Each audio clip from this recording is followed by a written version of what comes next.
Hello, welcome to this, our fifth and final video in the series that I have made for the Oklahoma Department of Libraries about the 2021 Collaborative Summer Library Program theme of Tales and Tales. And I'm still Will Stuck, and I still want you to know that if you want to know who I am and why I care about summer reading, just to go back and watch the first few minutes of the preschool video, because I'll tell you all that stuff and what I hope you take away from these videos. Before I jump into this topic, just like in the other ones, I want to stress how important it is for you to ask questions. If I say something, you need clarification, let me know. I'm here to serve you and to help you out. So if something doesn't come across clearly, you need me to re-explain something, let me know. Shoot me an email, send me a message on one of my social media accounts. I want to help you out. Or if you have a way that you want to take a program I said, you're like, that's not bad, I want to do it this way though, and you want to share that with me, share it with me. And since I have the opportunity to talk to more librarians, I'll pass on your better way of doing stuff. And lastly, even if you just need a sounding board and you're like, thinking about doing this, but I don't know how, ask me that too. Like I said, my goal is to help you out and have the best summer that you can possibly have. So at the end of this video, you'll see all that contact stuff. Reach out. If you don't do it that way, make plans to join us in January for the live Q&A. Now let's just jump into this, our last video, where we're going to talk about the Collaborative Summer Library Program theme and your community. So we're going to cover a couple of different topics in this video. We're going to start off, I want to talk to you guys about volunteers and finding volunteers to come in and help at your library system, plus maybe some different ideas to utilize your patrons where you're coordinating volunteer efforts in your community with your patrons. So we're going to talk about volunteers. Then we're going to talk about the importance of forming community partnerships, and I'll give you some ideas about different agencies you might reach out to, different community partners you might reach out to. Then we're going to wrap this video up talking about other promotional things that you can do for your summer reading program. Because in the last video, all that decorating, that's another reason we do the decorating. Besides just to make the area feel more special, it's promoting. It's promoting your summer reading program, because if somebody comes into your library and they didn't know there was a summer reading program, and they see your place is decorated all crazy, they're going to be like, hey, what's going on? This is a summer reading program. It instigates that conversation, and hopefully they'll participate in your program. So that's what we're doing in this video. Essentially, this whole video boils down to my mantra, which I know I've said in every video at this point, and I don't care because I love it. I love this mantra, I really do, and I firmly hope that more people adopt this as their way of thinking when it comes to library programs and their role as children's librarians or youth services librarians. This whole video could be all about making your library a part of the community, not a place in the community. Get involved. You are not just a warehouse of books. You are not an institution that's just going away and dying the way the newspapers and magazines are. No, we adapt, we change, we provide information, we provide resources. I think libraries are just as relevant, if not more so, than they've ever been. So we have to show that by showing that we are a part of the community. We are a community resource that should be treasured. And so to do that, we're going to do a couple different things. So let's talk about volunteers first. The first thing we can do is we can provide volunteering opportunities for people in our community. Sometimes retirees are looking for places that they can volunteer. Library is a perfect spot. Normally we have things that people can do at our library that are fairly low in the physical range, and they can still help us serve our patrons better. But since we're talking about youth services, let's talk about youth volunteers. I mentioned this in the teen video, the tween and teen video in the third one, but I want to stress that again, just in case you didn't watch that one. Utilizing your teens in your community to volunteer at your library in the summer has a lot of benefits to it. It provides them with volunteer service hours, which a lot of high schools are now requiring before students can graduate. So it provides them with that. It's typically not a strenuous volunteering job, so it has appeal to those teens to come in.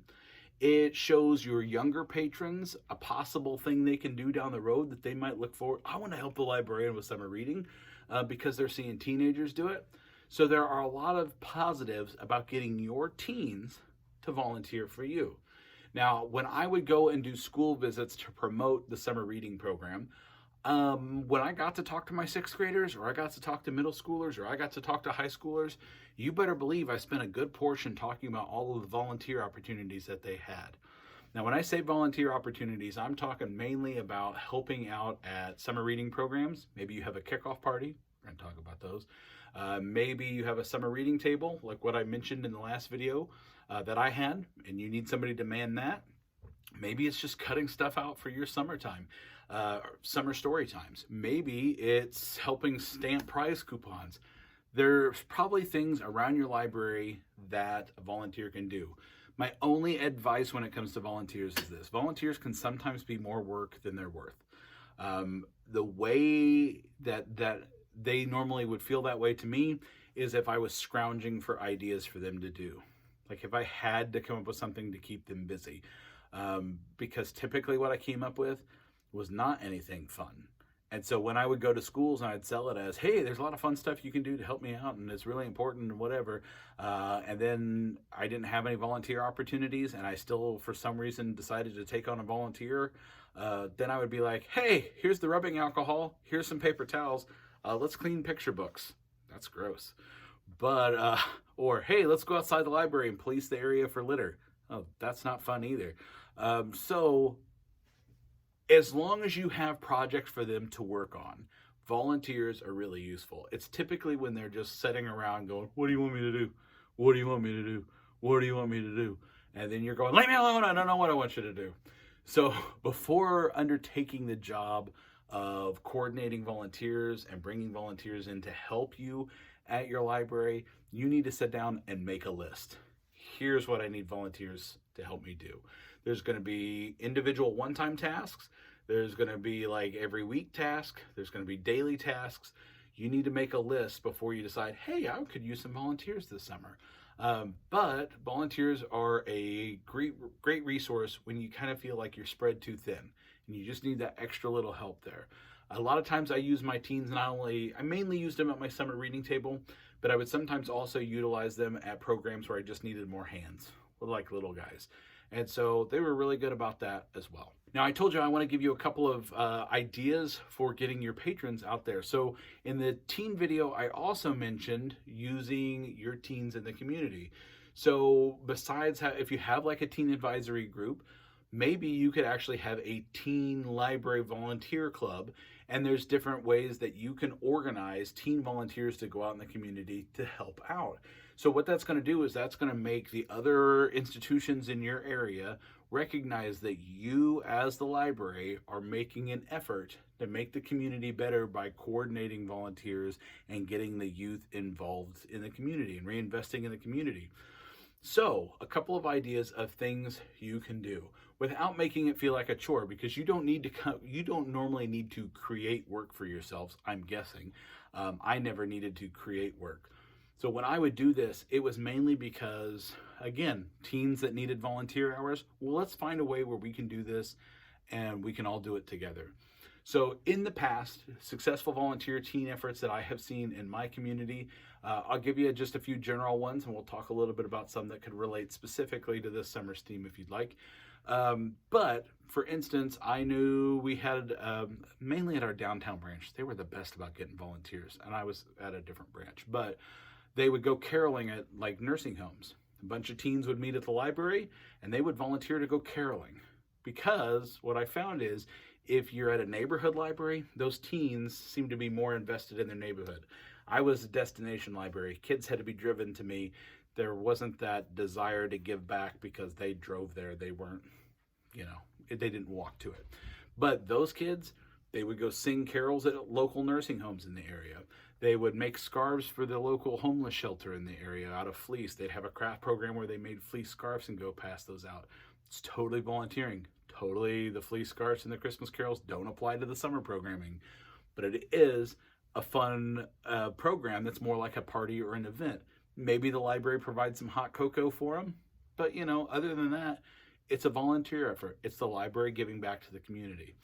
So other efforts are picking up litter. I've seen where some libraries do the thing where they go and they get permission from the city to paint on the storm drains, like, waste not for, don't dump inside the storm drains kind of thing.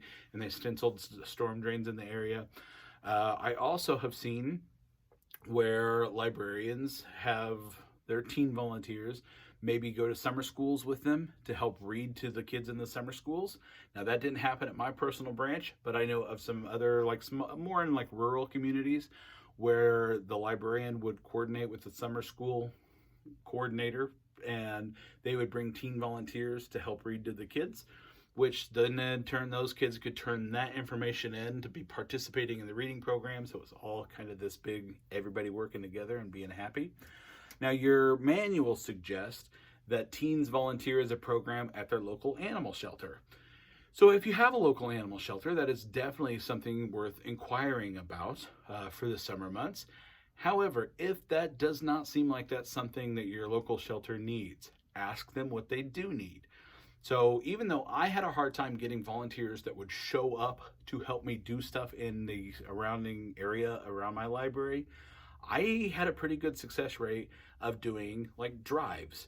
So we would do like a canned food drive a couple times a year, and we would get people to come in and donate food, and I would have my teens help me box it up, and maybe have a couple of teens help me prep it to go deliver back to the whatever food bank or organization I was raising canned goods for. But twice we did stuff for our local animal shelter. One, we actually did a dog and cat food drive, and that went over really well. Most people seem to like animals more than they do people, and well, some days I don't blame them. But we did really, really well doing a canned and dry food, I guess, food drive for the animal shelter. People brought in cat food and dog food, and that was a really good one. So if your local shelter doesn't have any opportunities for your teens to go do anything there, which a lot of times they maybe need somebody to take the dogs out for a walk, but sometimes for safety they don't utilize teen volunteers in that respect. Maybe there's things you could do at the library that the teens or your patrons could help coordinate that can still benefit the local animal shelter. The other time we didn't do a canned food drive, we actually did a craft program where we made dog toys and cat toys. And so we made stuff out of fleece, little fleece mice. We made rope bones, things like that. And then we turned around and we donated everything we made at that program to the shelter. And I normally had enough supplies on hand that my teens could make some for their pets at home too. But if you're like, again, your shelter doesn't have a need for you to bring teens to them, well, maybe you do stuff and then you take their efforts to the shelter. Other things that are not animal shelter related, check with local conservation departments or local parks departments and see if there's different things you can do, different projects, maybe helping spread mulch on like hiking trails in the area.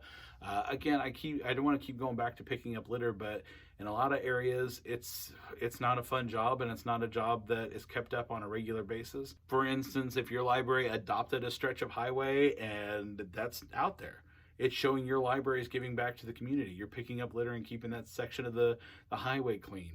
And you would have to coordinate with staff and volunteers to do it. But still, volunteering should be a two-way street. Because in this next section, we're going to talk about reaching out and asking the community to help you. And they're going to be more apt to help you if you are already doing stuff for the community. It's that kind of I scratch your back, you scratch mine kind of mentality. So we don't always want to just be asking for stuff. We need to figure out ways to give back to our community and make it known, hey, our library is reinvesting in our community too. So let's talk about community partners. Now, the reason we reach out to them, and we're hoping to have that reciprocal back scratching, is because sometimes we need help. Not only is it securing our place as a part of the community, but these community partners can actually come back and help benefit the library. And the way they can benefit it is really three different ways. One is financially. So I mentioned in the last video when we talked about bringing in a performer that sometimes performers can be expensive. Our library budgets don't allow for us to do that. Reaching out and asking local businesses to help support performers, if you tell them why you're doing it, and like I said in an earlier video, I never use the summer slide as the main reason I do summer reading, but that's a good tool when you're asking people, the library reading program helps prevent summer slide, and explaining what that is. Sometimes that gets community members on board. But anyway, you ask the community for support and you explain, hey, by having these performers in, we're getting more people in the library. Therefore, we're getting more people to participate in our reading program. The more people participating, the more people reading, the more it's helping our kids, which is in turn making a smarter community. So there's a way to pitch it to these community partners that maybe they can financially help you afford, if not a performer, maybe they can provide the prize for you. Maybe you're going to give away like a grand prize at the end of the summer for everybody that can guess the number of pennies in a jar or something. But that's maybe something you can't afford, but for a business would be like, whatever, I can donate a couple $100. You know what I would have done for a couple $100 for some library programming? A lot. But for them, it could just be, it's a tax write-off. They donated it to the library. Now, with that being said, you don't want to constantly hit them up. And my personal philosophy is you don't want them to sponsor too much. Again, that's my personal beliefs. I heard from one library system that was really proud that Target sponsored their entire summer reading program. They paid for their performers, they paid for all their prizes, and the Target logo was slapped on everything the library made. Now, from a budgetary standpoint, awesome. That's cool that somebody else is footing the bill. But at that point, is it really the library's summer reading program? Or is it the Target summer reading program organized by the library? So, I mean, maybe that's just my skewed way of thinking about it. But I would much rather ask multiple local businesses, even if it was just for a little, even if I could get 5 businesses to donate like $50 to $100, and I turn around and bring in one performer for that, or a performer and some treats after the performance. I would rather do that because that's more business partners that are working with the library than just, hey, this one awesome company is footing the bill for everything. Because then again, I think that changes the shift on who's actually offering the program. So footing the bill for stuff is nice. If they say no, well, then they say no. That's the worst they can say. If you write them and you ask, they may say no. You say thank you for your time. That's what it boils down to. Because maybe it's not the fact that they'll never donate. Maybe it's just the fact they can't donate now. Also, don't forget to hit up and ask banks and places too. A lot of times when I say businesses, people think of retail stores and service industries, which I know a bank is. But asking a bank, because sometimes banks, they've got some money that they can spot for things like that as well.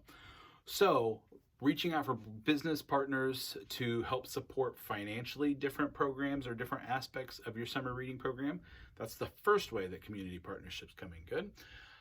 Second way I think they come in and are handy is because, again, maybe you reach out, you say, hey, is there any way we're hoping to offer this and this and this? Our budget doesn't allow for it. We were wondering if there was a way that you can contribute to help. Maybe they say no, but then they say, we can't help financially, but you know what? If you ever need anybody to come and talk about this, we're up for it. And that's happened to me on several occasions. We had a local pizzeria when the library that I worked for was being built. We were in a temporary location in a mall, and I hit up all the local mall stores asking because we're now neighbors, to see if they would help me in footing the bill for some summer stuff. And honestly, most of them said no. But the local pizza place said, you know what, I can't. But if you ever do like a pizza story time, let me know. I was like, oh, I'll definitely let you know. So when I did pizza story time, I called and let him know. He showed up at my story time with 30 pounds of pizza dough, and all of my preschool kids got to learn how to throw a pizza, which there was pizza dough all over the place. I had to clean up forever. But it's a story time and nobody forgot. It was awesome. And I'm not saying that's going to happen every time, but by initiating that conversation, even if that conversation is initially about money, could lead to future programming support down the road. Also, one more quick note about financial stuff. I mentioned this also in the last one about a local veterinary medicine place saying that, hey, we'd fit the bill for this. For a performer, if it was animal related or if it was science related, because they were veterinary medicine. That's the other thing to keep in mind when looking at potential financial supporters for your library programs. Maybe finding one that aligns with that business would be good. So, just throwing that out there as a possibility when you're looking. So financial support for your programs is one of the big reasons that you're going to reach out and try to form these community partnerships with local businesses, clubs, and organizations. Potential programming support down the road or to help you out with summer is the other one. Third one is advertising. And we're going to talk a little bit more about that when we get to different ways to promote your summer reading program. But maybe they're like, we can't give you any money. Sorry, we just can't afford it. And you know, honestly, pandemic year, maybe they can't. And it is what it is. And maybe they can't provide you with any programming stuff because they're short-staffed. Well, again, it is what it is. You thank them for their time and that's it. But maybe they turn around and say, but we got this bulletin board over here. If you want to advertise your summer reading program on that, we'd be glad to put it up. Or maybe they say, hey, if you give us some information, we'll put something on our billboard outside about your summer program. So the third way that I think reaching out to community partners can really benefit your library, besides just making your part of the library or your library part of the community, not just a place, is the fact that it could provide additional opportunities to reach more patrons in your community or potential patrons in your community and let them know about your summer programming. So don't be afraid to initiate the conversation, to get that conversation going with local businesses, clubs, and organizations, and just see what they can do for you. So local organizations that you might reach out and initiate conversation with where you're not really asking for a financial donation, but maybe you're looking for that programming support, might be things along the lines of anybody that works with conservation or U.S. Fish and Wildlife or the Parks Department. Places like that that work with nature, that work with animals, oftentimes have educational programs to where they do them for free or for a very minimal cost. So they're providing speakers or performers at your library, and they're aligning with their organization's mission of education about wildlife and nature. So it's worth a phone call to reach out to see if they can help you. The other thing they might be able to do, and I don't know that this is the case for everywhere, I do know for the Missouri Department of Conservation in certain locations, they actually have something similar to things that a lot of libraries have, which, you know, concept kits, where maybe you've got books, videos, audio, CDs, manipulatives, things like that all in a kit, and you check it out to maybe a daycare or a classroom. They have something similar for educational institutions. And the one in Missouri, for instance, the Missouri Department of Conservation, I checked out their conservation kits all the time for programs. They had one that was nothing but animal tracks. And so they had where you could press like rubberized versions of animals in the area into a stamp pad and you could make the tracks of the animal. They also had like pelts and they had like skulls and resin so you could look at the skulls of the animals. They had one that was all about bird calls, so you could listen to bird CDs and look at all these cool bird posters. And they had examples like a feather board that showed feathers from the different animals in there.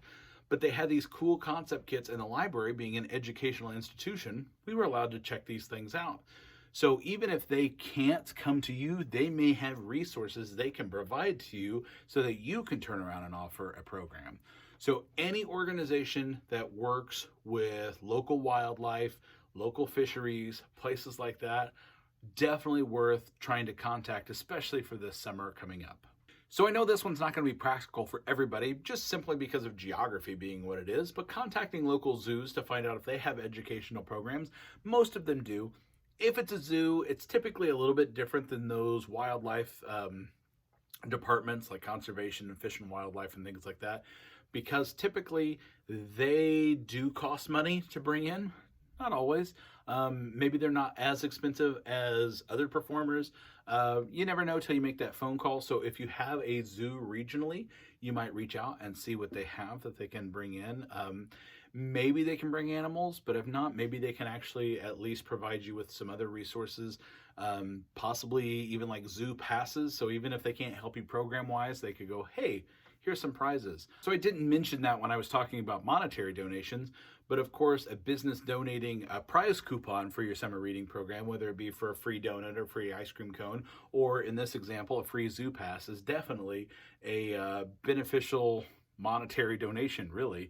So even if they can't help you with programming, reaching out and contacting a zoo, if you have one in your area, is probably a smart move. Now, the biggie for community partnerships, In my opinion, and probably if I went back and I looked at all of my years of programming, what kind of community partnerships benefited me the most? That is local experts. So maybe I'm not hitting up a business specifically, or I'm not specifically contacting an organization and hoping that they can do something for me. But it's more along the lines of, hey, I think it would be really cool to do a beekeeping program. And then I would just do a shout out on social media. Does anybody know anybody that has beehives that would be willing to come and talk about beekeeping at the library? And then all of a sudden I would get 2 or 3 names, and then I could reach out and possibly bring that person in. So for me, the best community resources and the best community partners that I ever worked with were local experts.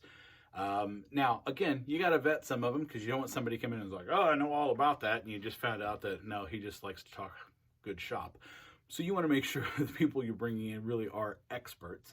But that's something you can do, is really think of a program you have that you really think would be fun, but maybe you don't feel confident enough presenting it on your own. Again, as I said in other videos, learn. But some skills require special years of training and stuff. Well, why not bring in an expert? You want to teach about stained glass? You know nothing about stained glass, but you know an artisan in the area that does? See if they'll come in and do a stained glass presentation. We talked about in the teen video, we talked about doing pet photography or a pet photography contest. Reach out to find a local photographer who does animal photography, whether that's wildlife photography or pet photography. See if they're willing to come in and do a program for you. If they're not willing to do a program and you opt to do a photo contest, those are the kind of people that ask to be judges. Hey, would you mind coming in and being a judge for our photo contest? So pet photographers, animal photographers. Again, the animal shelter is another place to go back to. If you're bringing and you're offering all this help to the animal shelter this summer, maybe reaching out and seeing if there's anything they can do for you. Maybe providing maybe you have an adoption day at your library where they bring animals out on a Saturday morning, and it's an offsite adoption event, things like that. That's technically a program that could benefit both of you. So reaching out, there would be considered a local expert. Finding therapy dogs in your area to come in and have their handlers talk is pretty cool. If you've not had a reading pups program at your library, check around and see if there is a service like that somewhere in your area, or a local chapter where they can refer you to somebody that can do that. I was really excited to get a reading pups program going at my library. And for those of you who've not seen one of those, it's really cool. They bring in therapy dogs or therapy dogs in training, and they would just hang out for a couple hours in my storytime room, and kids could just drop in, pull a book off the shelf, and sit down and read to the kids. And it was actually quite beneficial, because it helped the dogs who were in training on how to be around people and in a therapy situation. But what we found is kids that read to dogs typically are a little bit less stressed. Now, the owners of the dogs are right there and can help the kids if they struggle with words, but the kids know the dogs aren't judging them. So the kids will sit down and they'll read a book to the dog. And most of these dogs, it's adorable. They'll lay their heads on the kids' laps and things like that. So if you've never thought about having a program like that, maybe investigating to see if there is the possibility of getting something like that going. Now, just because you've got a friend or somebody who's like, oh, I got a dog, they're really good, protect yourself. The reason I'm suggesting things there's organizations like Domestipups, and there's actually just therapy dog organizations. Most of them are going to be insured, because ultimately they are animals, and you don't want to run the risk of, somebody potentially getting bitten or something at a program. But if you've ever thought about trying a therapy dog reading program like that, this is a good summer to give it a whirl. Also, working dogs of any kind, really. If you know somebody that has a herding dog on their farm, bringing something like that in, or working animals, making contact with local farmers to see if they would be willing to do an extra special trip to the library for a program. Even the police canine unit, seeing if they'll come in. I mentioned something like this in the children's video where I talked about having a working animals program. But yeah, this is what I'm talking about. These kind of community partnerships that could possibly provide additional programming support to you. That's what we're doing. We are asking basically for the community to join in and see how important the stuff we are doing at the library is, and help us do this, because it's showing them working for that same goal that we're striving for. One last note about your community contacts, and I've said it already, but I'll say it again, because every time I've done a workshop and I talk about reaching out into community and asking for potential donations, asking for additional programming support, asking for advertising information, what I hear the most is, oh, I hate doing that stuff. You want to know who else hated doing that stuff? Me. I hated doing that stuff. I didn't want to seem like I was constantly looking for handouts. But it's one of those things you never know until you ask. But by asking and then getting that conversation started, you frequently will be surprised at what comes of it. And I can only recommend just kind of getting over it if you really can't do it. If you really just can't bring yourself to do it, see if there's somebody on your staff who is willing to do that. Or let's talk about a volunteer again. Maybe you have a volunteer that, former retired teacher or something like that, or somebody who is very well spoken, but they really don't have a dog in this fight. Well, ask if on behalf of the library, maybe they're like on your summer reading committee. See if they'll reach out to these business partners. Of course, you would want to approve and make sure that what they're sending aligns with your library ideals and that they're not like strong-arming people into it. But ultimately, I think it should be library staff. I'm throwing the volunteer out just because in case you're like, oh, I want to do it, but I'm scared. Well, don't be scared. Again, the worst they can do is say no. But if you have to, just find resources and people that aren't afraid to ask for help for your library. So now let's actually talk about promoting your summer reading program in the community. You've already reached out to all these organizations. You've asked for help in one of these capacities. But let's figure out how you're actually going to get the word to your kids. The people you're wanting to participate in your summer reading program, how are you going to let them know it's happening? Thing is, if they've done it before, they're going to be looking forward again. So that's kind of a perk. You might want to remind them, but for the most part, that's the beauty. If you offer a quality programming, they'll get to where families are looking forward to that to be part of their regular summer routine. So that's a plus. After that, I think for promoting, there's a couple things you should keep in mind. There's the basics that everybody should do if you don't already do them already, which is press releases. Send press releases out. If you don't know how to write a press release, check in your manual. If you don't like what's in this manual, look in an old manual. But sending a press release out at least notifies the media in your area, hey, the library's got this coming up. If you want to talk about it, we're here to talk about it. And if you don't want to talk about it and you just want to print some stuff, here's the stuff to print. Utilize that resource to get your information out. My guess is, though, most of you already are doing press releases. There's not a whole lot of librarians I've met in my years of doing workshops that are like, press releases, what you talking about?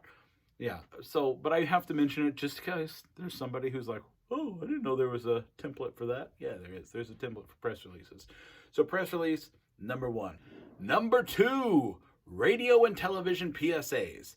So what I would recommend for that is if you have a local radio station or a local TV station, contact them to see if they are willing to give you airtime to promote your summer reading program. The thing is, most mass media organizations like radio and TV are required by law to offer so many minutes or so many hours of public service announcements to the public. Thing is, it doesn't have to be yours, but it could be, and you never know until you ask. So as far as providing that content, I know the CSLP website used to have information provided for PSAs, but I think it's best if you do it because your patrons need to hear from you. Hey, this is so-and-so, your local librarian. I want to let you know that coming up this June, we have our summer reading program, and the theme is all about animals. It's called Tales and Tales, and we're super excited about it. That is going to have a stronger connection to your patrons than any kind of mass-produced PSA. But if you don't feel comfortable doing that, use some sort of mass-produced PSA. Look for that out there. So radio, TV, shoot for it. I can tell you this is I've used this anecdote before, and I know I used it last time I presented in Oklahoma. But like I said, in case some of you weren't there, the year that I really reached out to our local TV station to do the PSA, I'm like, hey, here's the one the CSLP provided. We want to have our information in it. Will you use it? And they said, yes. I was so thrilled. That was our first year using the television PSA. I was so excited. And then I kept looking for it. And finally I contacted them. I said, hey, when are you going to play that? And they're like, oh, we've already been playing it. And it played at 2:30 in the morning. Well, my patrons aren't going to see it at 2:30. But like I said, just because they're legally required to show it doesn't mean they have to show it at any time that your patrons are going to see it. Now, did I think they did me dirty? A little bit, but I couldn't complain because it was free advertising. Maybe somebody saw it at 2:30. But what I ended up doing from that situation is our local school district had a channel, and I had already established a really good connection with not only our school district but with our local parents as teachers organization. And our local parents as teachers organization was allotted so many minutes of a time slot on our local school district channel every week. And they basically sent somebody to record one of my summer reading assemblies at the school, and they just ran that in a loop on the school district channel every time their time slot came up. It was my reading assembly. So you never know what opportunities are going to come from reaching out to television stations or radio stations, but it's worth reaching out. Those are ways to hit a lot of people really quickly. So if you've never done that before and you've got those in your area, contact them. Even if it's rural farm radio and you're like, I don't know that any kids listen to that. You know what? Kids can't drive. So even if the adults hear it, grandma and grandpa hears it and is like, oh, there's a library program, they could take your kids. So ask. There's no such thing as bad press as far as promoting your summer reading program. Now, I used to talk a lot about flyers and sending flyers home from school. So we would make these flyers and we find out how many students were at the schools, and we dropped these flyers off and they went home and they had a list of all the summer reading performers and the dates and times. And I personally never liked them. I did them out of habit, mainly because that's what we always did. We always sent them out there. We never really took the time to evaluate if that promotion was working. Now, really what was happening was, since they were getting these flyers at the end of the school year at all of the local schools, it really wasn't changing our participation numbers much. Because what I think was happening is what happened to my kids' backpacks at the end of the school year. They get so much stuff that goes home that it gets shoved in the backpack and a bunch of stuff goes on top of it, and they find it when they're cleaning their backpack out at the beginning of the next school year and summer's over. So flyers, we did them because we always did them. We even tried one year of actually putting something on the side that it's like, if you bring this part of the flyer in, when you sign up for the summer reading program, you'll be entered to win like a $25 Walmart gift card. And, I was averaging over 750 kids participating in my summer reading program that year, and I saw 7. That's it. I saw 7 of these slips of paper. And they went to every student in our town. And so that, to me, just showed the flyers don't work. They may work in your community, but the reason I'm telling you this is, even if it's something you have done for ages, you need to take your time and evaluate every once in a while to make sure it's actually working. Now, our local school district has quit sending home paper flyers altogether. It's all electronic. So that actually saves our library a little bit of expense because now they don't have to pay for printing. Do they get seen as much as those? I don't think so. I mean, they might, but honestly, I get stuff from my kids' schools all the time. And if I can tell it's one of the mass emails, I rarely spend any time on it. I open it up, I look. If it's nothing that jumps right out, it's deleted. And so just like flyers, electronic flyers, I don't know. Again, they may work for you. You need to evaluate and figure out if that's a good way to actually reach your patron base. So I mentioned the importance of reaching out to those community businesses, possibly for advertisement. So this is something, we've had in St. Joseph when I was a librarian. We always if anybody donated prizes to us, like the free donut coupons, the free pizza, whatever, we always made a big show out of me and, somebody to take a picture, going out into the community to those businesses. And we had a fancy certificate printed off. And the first week of summer reading, we went and got photos of me with all of these people, like handing over the certificate, key to the city. But it was like, thank you for supporting the St. Joseph Summer Reading Program and all of our young patrons. And we asked to speak to the manager. We got a photo of me handing it off to the manager. And most of those businesses hung that certificate up. I printed those certificates in my office. Are they worth anything? Just my gratitude. But, they were proud of that. They saw that it wasn't just some random dumb donation we were asking for that was going to be ignored, that it showed we appreciated it. Plus, what I then did with all the photos was they went into our newsletter. of me passing out all these certificates all over town. And it was like, children's librarian Will Stuck visits all of our awesome community sponsors that help make the summer reading program possible. So now their businesses are getting promotion in our program because of their donations. Now, since that was all I was really used to seeing was them hanging up that little certificate on their bulletin boards, I never thought too much bigger than that as far as advertising my summer reading program. I just saw it as, hey, we're advertising you for helping us out, and you're hanging a sign, which is helping us out some more. But when I was on tour, again, in Arkansas, weird enough, I keep bringing Arkansas up in these videos, but I was on a tour in Arkansas doing some summer shows, and as my daughter was with me, and as we were driving down the main drag in town, my daughter looks over and goes, hey, your name's on the billboard over there. And I turned around, and sure enough, on the electronic billboard outside the hardware store, it said, see the highly energetic and entertaining Will Stuck at the local library Thursday at 2 p.m. Okay, it didn't say Will Stuck. They spelled my name. I think it said Will Struck, which actually sounds way tougher, and I should adopt that. But that local library reached out to that hardware store, I found out. The hardware store had nothing they can financially donate. They had no programming support, but they had a billboard on a high traffic area part of town, and they agreed to put up advertisements once a week for each performer.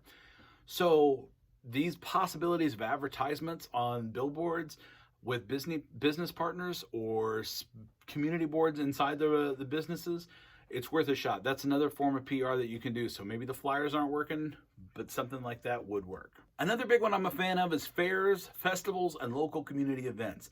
Now, I know COVID-19 has made all of those almost non-existent, so maybe this isn't something you can use for summer of 2021, but it is something that I think has worked so well for me in the past that I would be doing you a disservice if I didn't mention it here. So and I'm typically thinking late spring and all through the summer. If there's a local community event that is allowing outside like vendors and participation, you need to find out if your library can be there. And part of what this requires you to do is leave your library. And that's one of the things that I see a lot of children's librarians struggle with, or a lot of librarians do. They feel comfortable talking about their library in their library space, but going outside of their building and doing stuff makes them a bit uneasy. But you need to get over it. You go into the community comes in to see you. That's how it works. So if there's a local festival going on, ask if they're willing to donate a free booth space to the library. They may say no. They may say, well, we have a nonprofit rate for organizations. If that's something you can swing, is it worth whatever, like $100 or whatever their nonprofit rate is? Is it worth the participation numbers if you can get there and it actually generates more kids participating in your summer reading program? Again, you don't know till you find out. So fairs, festivals, community events, getting out there and doing something in those, because again, now they're seeing you outside the library. You're breaking that stereotype of librarians being stuffy and stuck behind desks and shushing everybody. You're having fun. When you do those, you take flyers and information about your program. You'd maybe take some games or something interactive that's going to get them to, again, break that mold of, oh, the librarians are actually kind of fun people. We want to go see them at the library.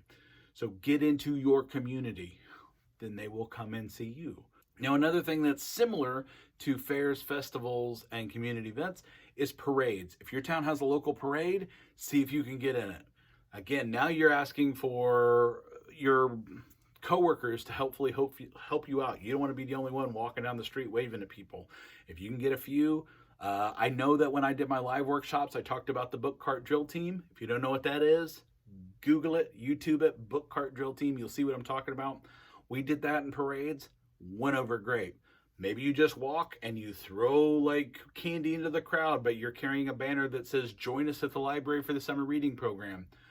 By being in a parade, again, you're breaking people's preconceived notions of what a librarian is and what the library is all about. You are now showing libraries are fun. We are changing. We are there for you. We are part of your community. Come see us. Now, there's all kinds of other things I've heard, from tray liners at fast food restaurants to the slides at movie theaters and things like that. But I do want to tell you probably the one that, in my opinion, is the hands down best way to promote your summer reading program. And I will tell you again, it may not be something possible for this year, unless a lot of stuff gets really cool really quick. And it's another guarantee. So in an earlier video, I said I hate guarantees, and I really hate guarantees when it comes to people saying, I guarantee it helps. But this is another guarantee that I make, because I've never, ever, ever, ever had a librarian come back and tell me it did not help with their program if they did it. And that is, I guarantee the best way to increase participation in your summer reading program, or at least increase awareness, is to get in front of kids and talk about it. That means school assemblies. That means if you contact a school and they're like, hey, we're not doing assemblies this year because of the pandemic, but they will let you go classroom to classroom individually and talk to them, do it. The more kids you can get in front of to show them, hey, look, we're fun, we're excited about the summer, you should be excited too. Your enthusiasm is infectious, and you want them to see it. You want those kids to see that that librarian is fun, that librarian is excited about their summer reading program. They should be excited because the librarian's excited. We're bringing in these special guests. We're having special programs. We've decorated the space special. Really sell your program. If you can get in front of people, and this goes for elementary up through high school, if you can get in front of them and make yourself memorable, make yourself excited to where your excitement comes off on those kids, then your numbers will increase. It's that simple. All that other PR, it's great. Word of mouth, awesome. Honestly, getting in front of people, getting in front of those kids and showing them your excitement is the best way to generate additional participation in your summer program.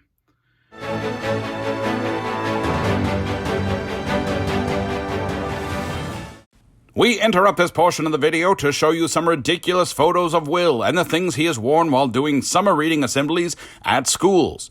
When asked why he wears such ridiculous outfits that could potentially scar children for life, Will's response was, it is so that they don't forget the library exists and that the library looks fun. Remember this, when it comes time for you to speak in front of kids, make yourself memorable. You do not have to wear ridiculous tights, but wear a summer reading t-shirt, wear a funny hat. Most importantly, be excited. Now, back to your regularly scheduled video.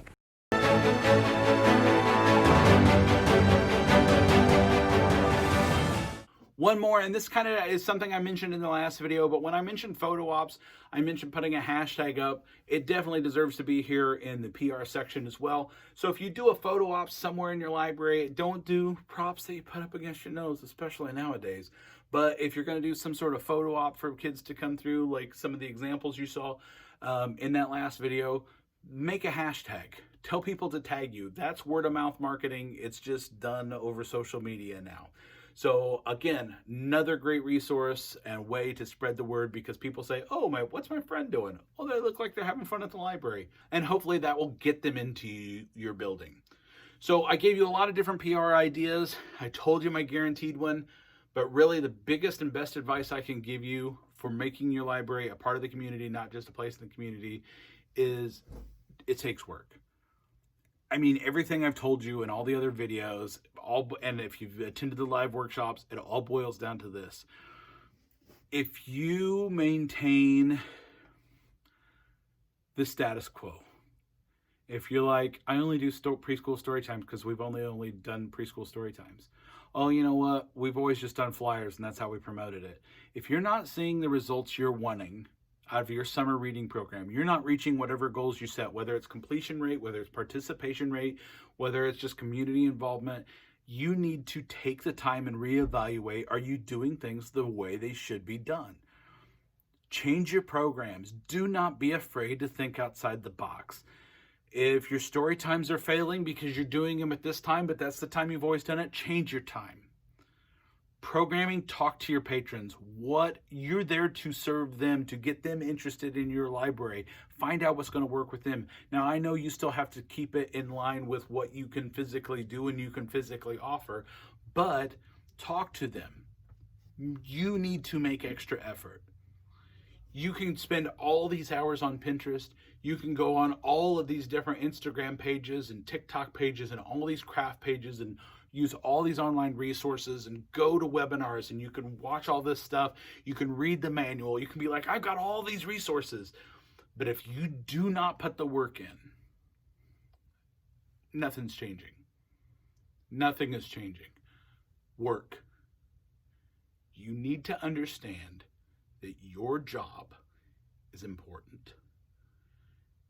Who better to sell your community on the importance of libraries, the summer reading program, than you? It's your livelihood. Care about your job. Find out what you have to do to change, to reach that community, to get that community to see you. Work. Be motivated. Find out what motivates you at your job. Adjust it, tweak it. You can do this. So hopefully over these videos, I gave you a little bit of motivation. Hopefully I gave you a little bit of inspiration. Hopefully I gave you an idea or two you can use. But ideally, I need to hear from you. I need to know what I can do for you. If you feel that stuff's not changing, I don't know what I'm doing wrong, I'm not reaching patrons, I'm not guaranteeing I can give you the correct answer on what to fix it. I am here to help you though. If you have any questions, suggestions, you want to pick brains, pick it. Here's all my contact information again. Website, contact forms on there, emails at the bottom, all those social medias, phone number, reach out. I'm here to help you. Guys, thank you so much. If you join me for one video or you join me for all 5, I truly appreciate it. Hopefully I will talk to you again in January when we do the live Q&A. If you need information about that and you don't hear from it, reach out to Adrienne. She will let you know how you can be a part of that live Q&A. I'd love to hear from you. Guys, thank you so much. Have an awesome summer. We'll see you in 2021.